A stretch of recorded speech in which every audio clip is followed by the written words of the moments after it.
Welcome back to Kings Engineering. इस video के अंदर हम लोग देखने वाले यूआई। यहाँ पे हम लोगों ने एक लेवल डिज़ाइन कर ली थी। अब यहाँ पे हम यूआई डिज़ाइन करेंगे क्योंकि हमारी गेम कुछ अच्छी दिखे। और यहाँ पे इसको अचीव करने के लिए आपको फर्स्ट थिंग क्या करनी है कि हम लोगों ने जो भी लेवल डिज़ाइन की थी इसको एक यूनिट में कंबाइन कर लेना है।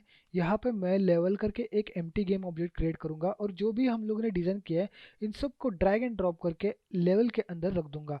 तो लेवल जो हमारा कंपोनेंट है यहाँ पे जनरेट हुआ है। लेकिन यहाँ पे एक चीज़ गलत हो गई। लेवल मेरा कंपोनेंट है यहाँ पे कुछ अलग पोजीशन पे आया है। तो मैं क्या करूँगा, इसको फिर से यहाँ पे पेरेंट एलिमेंट में रख दूंगा।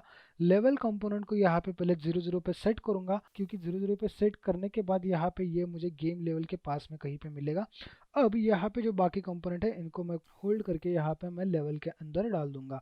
अब यहाँ पे ये मेरा लेवल एक क्रिएट हो गया। अब हम यहाँ पे समझते हैं कि यूआई कैसे क्रिएट किया जाता है। तो यूनिटी के अंदर यूआई क्रिएट करने के लिए यहाँ पे आपको कैनवास करके प्रॉपर्टी मिलेगी और कैनवास यहाँ पे हमें अगर चाहिए तो यहाँ पे आपको राइट क्लिक करना है, यूआई के ऊपर आना है और यहाँ पे कैनवास के ऊपर आना है। तो आपका ये कैनवास बन के रेडी हो जाएगा और उसी के साथ आपका एक इवेंट सिस्टम यहाँ पे ऐड हो जाएगा। तो ये जो इवेंट सिस्टम है ये बेसिकली हमारे क्लिक्स हैंडलिंग के लिए हेल्प करता है। तो इसको आपको डिलीट नहीं करना है। तो अभी के लिए मैं कैनवास को डिलीट करता हूँ और आपको बताता हूँ कि कैनवास दूसरी कौन से तरीके से ऐड कर सकते हैं।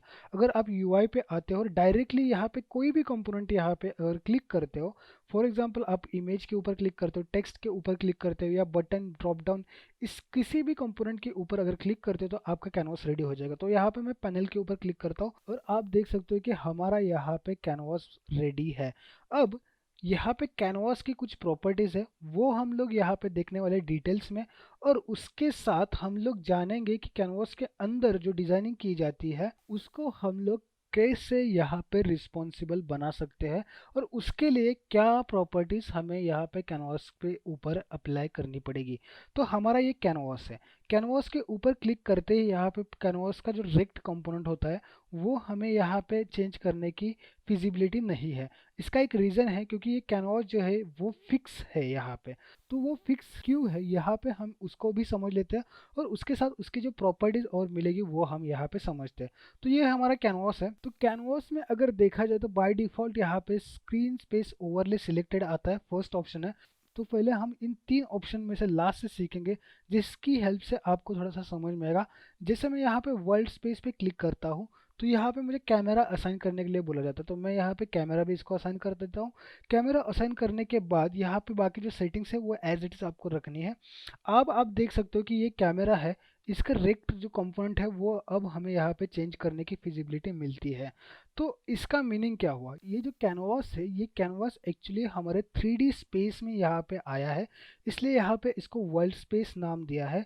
बेसिकली हमारा ये जो मेन कैमरा है ये मेन कैमरा अब इसको आगे देख सकता है। तो समझो कि हमारे एक गेम के अंदर बिलबोर्ड टाइप कुछ इक्विपमेंट हमें रखना है तो हम इसका यूज़ कर सकते हैं स्क्रीन स्पेस की तरह।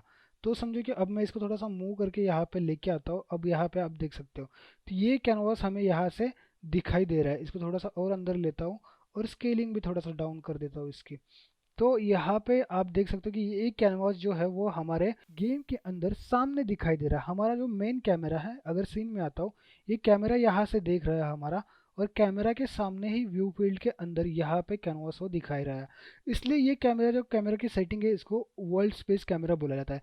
सेकेंड सेटिंग आती है camera screen space. Camera screen space मतलब कैमरा के सामने हमारा ये कैमरा है यहाँ पे, तो कैमरा के सामने यहाँ पे वो कैनवास यहाँ पे रहेगा, लेकिन इसके जो चारों कॉर्नर्स है वो कॉर्नर्स यहाँ पे मैच रहेंगे जिसकी वजह से जो पूरा कैनवास है वो यहाँ पे कैमरा के सामने रेंडर होगा।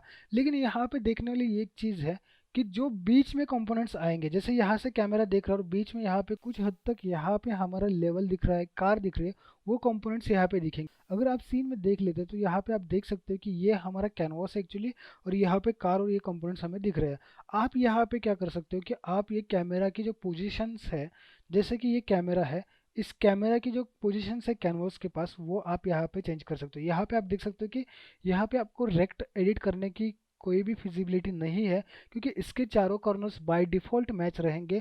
और आपको अगर इसका डिस्टेंस है वो आप कम ज़्यादा कर सकते हो। जैसे ये सब देखो कि आगे जा रहा है पीछे जा रहा है, अगर मैं इसको कम कर देता हूँ 80 या 40 से भी कम कर देता हूँ और अगर कैमरा के ऊपर क्लिक करता हूँ तो आपको समझ में आएगा कि यहाँ पे ये किस तरह से वर्क करता है। आप देख सकते हो कि कार भी यहाँ पे चली गई है।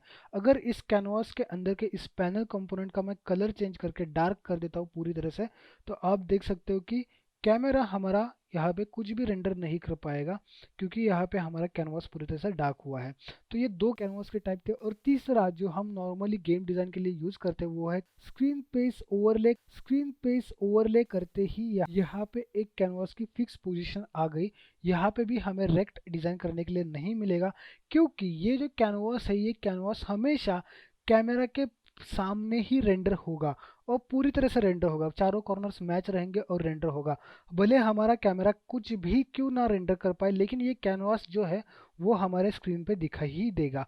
तो इसको हम लोग समझते हैं कि ये आया कहाँ है। बेसिकली देखा जाए तो हमारा कैमरा की जो डिफ़ॉल्ट लोकेशन थी, अगर मैं इसको रीसेट करता हूँ तो यहाँ पे थी। तो ये कैमरा की जो डिफ़ॉल्ट पोजीशन और लोकेशन है, यहाँ पे ही मतलब कैमरा की पोजीशन और रोटेशन, यहाँ पे ही उसका एक एंकर पॉइंट रहेगा। अगर इसको मैं क्लिक करता हूँ तो ये कैनवास का एंकर पॉइंट यहाँ पे एक आ जाएगा। ये वाले कॉर्नर से यहाँ पे ये कैमरा हमारा यहाँ पे रहेगा। तो ये तीन बेसिकली इंपॉर्टेंट सेटिंग्स थी कैनवास के ऊपर। तो अलग अलग यूज़ के लिए हम यहाँ पे अलग अलग कैनवासेस यूज़ कर सकते हैं। अब सेकेंड चीज़ आता है इस कैनवास किलर, जो मैंने आपको बोला था कि हम यहाँ पे रिस्पॉन्सिबल डिज़ाइन बनाने वाले हैं। मतलब कि अगर हम एक मोबाइल एप्लीकेशन बनाते हैं तो वो अलग अलग रिजोल्यूशन में भी हमें प्रॉपरली विजिबल रहेगा, उसके बटन्स प्रॉपरली स्केल डाउन हो गए, स्केल अप हो गए, तो वो हमें फिजिबिलिटी प्रोवाइड करता है कैनवास स्केलर। तो यहाँ पे यूआई स्केलिंग मोड अभी तो कांस्टेंट पिक्सल साइज है। कांस्टेंट पिक्सल साइज यानी कि 100 पिक्सल्स पर स्केल में रहेंगे और उसके हेल्प से इतना अच्छा हमें यूआई नहीं मिलता है। डेस्कटॉप या हम अगर मॉनिटर के लिए एप्लीकेशन बना रहे हैं तो वो ठीक है, लेकिन यहाँ पे अगर आपको मोबाइल के लिए एप्लीकेशन बनानी है या वीआर और एआर के लिए बनानी है तो आपको यहाँ पे स्केल विथ स्क्रीन साइज करना पड़ेगा। तो यहाँ पे बेसिकली क्या है कि हमारा ये कैनवास है, इसकी साइज स्केलिंग होगी। तो साइज स्केलिंग करने के लिए हम लोग यहाँ पे डिफ़ॉल्ट एंड्रॉयड की साइज यूज़ करते हैं 1080 और यहाँ पे 1920। ये कैनवास की डिफ़ॉल्ट साइज है अगर हम मोबाइल के पर्सपेक्टिव से देखते हैं। और यहाँ पे मैच जो हमारा है 0.5 रखेंगे, क्योंकि जब हम यहाँ पे हमारा मोबाइल लैंडस्केप से पोर्ट्रेट में घुमाएंगे या पोर्ट्रेट से लैंडस्केप में घुमाएंगे, उस टाइम भी हमारे एलिमेंट्स यहाँ पे स्केल और मैच होने चाहिए, इसलिए हमें यहाँ पे इसको 0.5 रखना पड़ेगा। अब यहाँ पे बाकी सेटिंग्स तो एज इट इज़ रखनी पड़ेंगी। इनको अगर ज़रूरत रहेगी रेकास्टर हिट से हमें इग्नोर करना है, वो सब चीज़ें करनी है तो हम इसको यूज़ करेंगे। बट अब हम समझते हैं कि यहाँ पे हमारा कैनवास तो अभी भी उतना ही दिखाई, इसका साइज़ तो चेंज नहीं हुआ है। तो उसके लिए आपको क्या करना पड़ेगा, यहाँ पे आना पड़ेगा, यहाँ पे ऐड के ऊपर क्लिक करना पड़ेगा। ऐड के ऊपर क्लिक करने के बाद आप यहाँ पे एक डिवाइस का नाम दे सकते हो, जैसे एंड्रॉयड डिफ़ॉल्ट करके मैंने दिया है।